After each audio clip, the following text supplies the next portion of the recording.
बातमी कोण कोणासोबत जातंय हे माहित नाही, मात्र मुंबईकर महायुतीच्या बाजूने उभे राहतील आणि मुंबई महापालिकेत महायुतीचा महापौर होईल असा विश्वास मुख्यमंत्री देवेंद्र फडणवीस यांनी व्यक्त केलाय।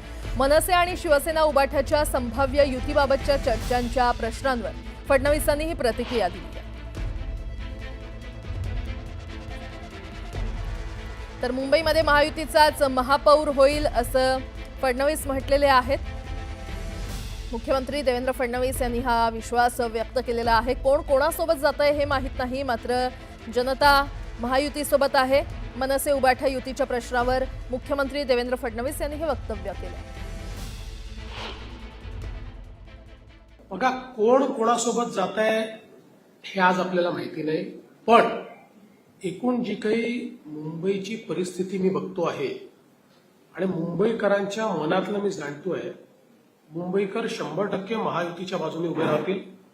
मुंबईची महानगरपालिका महायुतीलाच मिळेल आणि महायुतीचाच महापौर मुंबईमध्ये बसेल। अजित पवार निधी देत नाहीत असं काही जण म्हणतात। मी खिशात पैसे घेऊन फिरतो का असा सवाल विचारत अजित पवार यांनी नाव न घेता शिवसेनेच्या मंत्र्यांना टोला लगावलाय। राष्ट्रवादीचा बालेवाडीत वर्धापन दिन सोहळा पार पडला आणि यावेळी अजित पवार बोलत होते।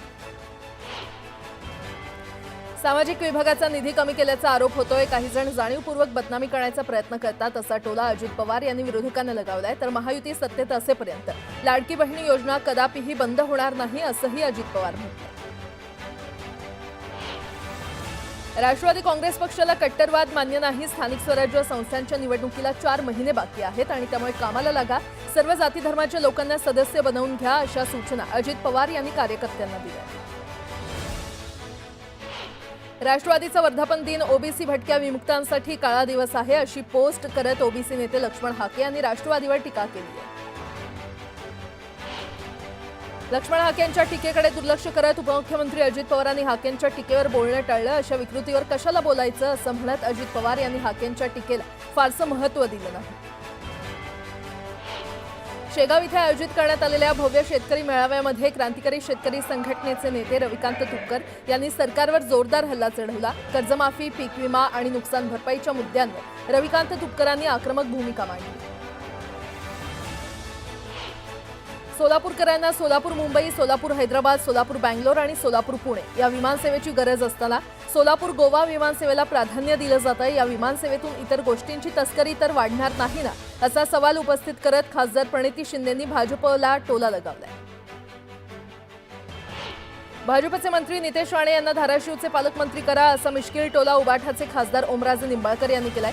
तर नितेश राणे यांनी 2 दिवसांपूर्वी धाराशिव जिल्हा दौरा करत ठाकरे गटाच्या आमदार आणि खासदारांना डिवचलं होतं।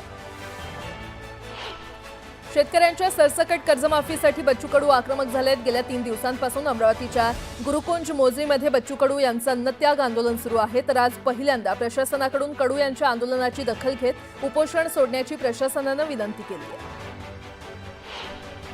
शरद पवारांनी बच्चू कडू यांना फोन करून त्यांच्या तब्येतीची विचारपूस केलेली आहे। बच्चू कडू यांना पाठिंबा देण्यासाठी आमदार रोहित पवार उपोषणस्थळी भेट देणार आहेत।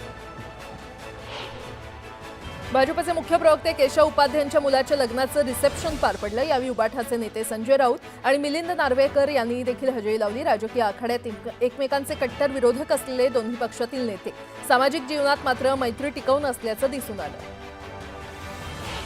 ओबीसी महिलांचे प्रथमच विदर्भस्तरीय अधिवेशन बुधवारी चंद्रपुरात होणार आहे। या अधिवेशनात विदर्भातील सर्व जिल्ह्यातून सामाजिक चळवळीतील महिला उपस्थित राहणार आहेत।